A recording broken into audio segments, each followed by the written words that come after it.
For today's video ay pupunta kami ng Los Baños sa UPOU HQ.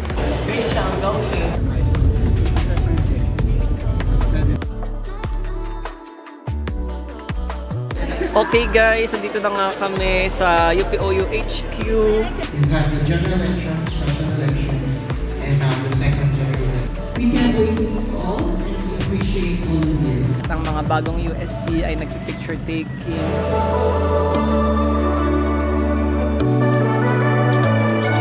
Hi guys! Welcome back to my channel, Live Jet Hello, and for today's video ay Listening to Water by Thailand. ayan, for today's video ay pupunta kami ng Los Baños sa UPOU HQ to have our own taking. Ito na ating magandang flight attendant, si Dandan. And ito na ang ating van. Tara na guys, let's go. And here we are guys, nandito kami sa may Jollibee, Muntinlupa daw, according to Allen. Nandito na kami taking our short break bago sa aming taking sa UPOU. Ni hao. Time check, it is now 11:07 and kailangan 12 ang start ng event. Eventually.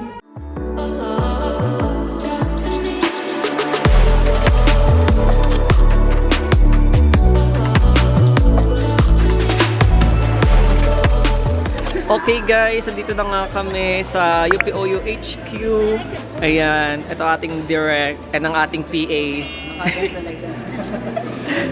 In a bit, magsa-start na kami.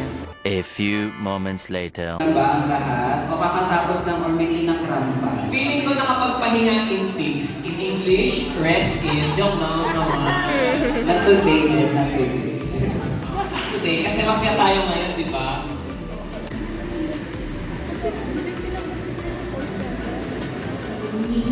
Go out of the comfort of our homes and learn from the Filipino masses. Our duties and responsibilities must not be limited to what we can do as students, but what we can do as the hope of the nation. May we truly uphold the meaning of honor and excellence beyond academic rigor and competence. Sa ikalawang bahagi ng ating programa sa araw na ito, ang turnover ceremonies. Inaanyahan namin ang papalabas ng mga USC members na sina Isaiah Crisanto, Alayang Anyal, online, Ray Tuason, Shane Tabukinde, Madeleine Ortega, Maria D'Angela Javier, Francel Joan Bahud, Andre Angelo Canlas, at ang mga nasa Zoom na sina Pretty May Batril Overos, Cian Camporedondo, Margo Cauba, Darren Overos, Cargo Romero. Ito. Bilang mga papalabas na USC members, ito ang isa sa mga magiging huling responsibilidad nyo bilang mga nakahalal sa pwesto.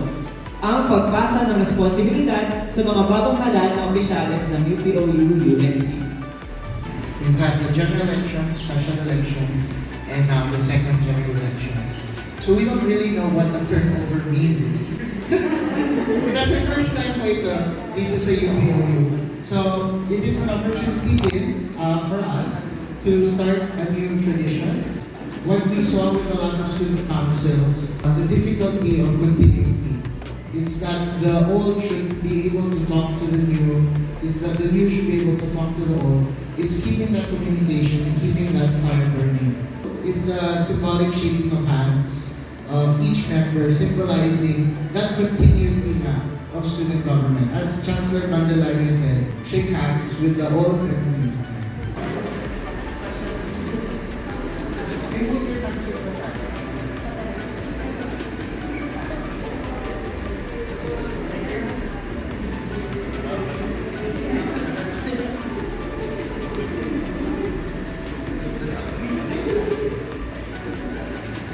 So with that, we're now on the left side.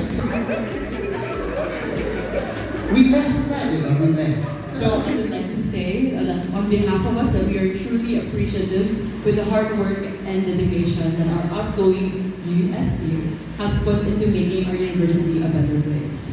All of your efforts have set a high bar and we're here to carry on the torch, or in our case, an e-torch.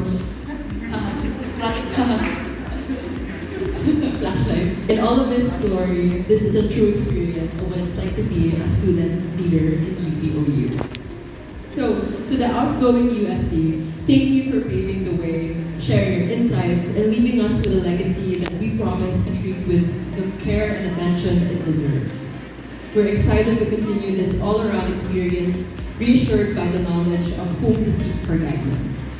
So thank you again for building a strong, solid foundation for our future, and thank you for being the history we'll carry with pride. While I also thank the amazing community of students who uplift each other. So the POE, the cursor, volunteers, the UPOU staff, and everyone in between. Maraming salamat po at para sa bayan. So, ang galing na ipinamanas nyo sa buong UPOU community ay hindi makakalimutan. Asahan nyo na ang inyong marka sa ating pamantasan ay patuloy na aalahanin sa mga susunod na taon at pamamahala. Tinatawagan po namin sina Director Ria Borromeo at Sir Rudy Budian mula sa OSA upang magbigay parangal at sertipiko para sa ating mga nakaraang USC officers.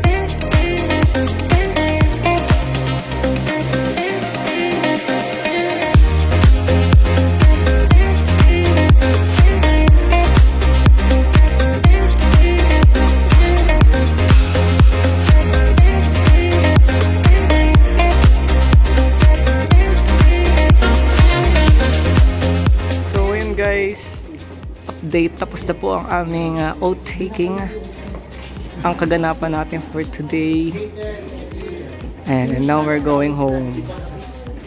So yun guys, ang exposure for today, ang iba ay nasa van na, and ang iba at ang mga bagong USC ay nagpipicture taking here. Ayan, busy pa sila, and ako nagpicture taking din ako. Wala kasi aking commute buddy, aking kambal. Sab, kung nandito ka man, kung nanonood ka, wala nang taga-picture sa akin. Oh my God. It's time ha. Sa Singapore naman tayo. Wow! Ayan. And here we are guys. Andito na kami sa UPLB, Los Baños. At kakain daw muna kami bago kami ay umuwi. Time check, it is now 3:45. So, ayan. Kaya una tayo guys, nagutom na.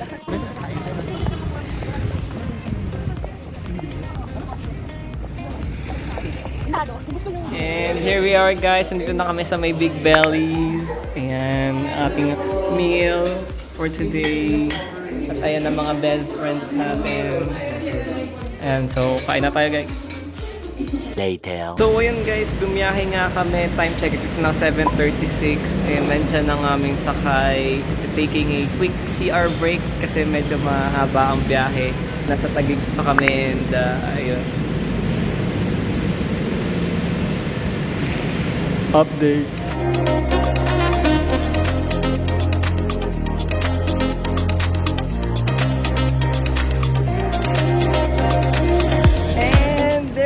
Guys, tapos na nga ang aming oath taking kaganapan sa UPOU HQ with our oldies. Oldies? Anong tawag siya? Ex. Sa mga ex, mga former USC members. Oh, nakakasad kasi I grown to love them. Wow, ganun! Iba naman kami kahit after. Oh, of course. Di naman mawawala ang love. And guys, I hope you enjoyed the video. Ang aming shenanigans, kung ano ba nangyari. Di ko alam. Forget to like, share, subscribe, comment down below, and click that notification icon so you will be updated with my latest vlogs. Masabi guys, like and subscribe to Jet Hilaw. Like And subscribe to Jet Hilaw. Si Josh. Isa pa. Like and subscribe to Jet Hilaw. Bye-bye! Det, bye! Buko pa.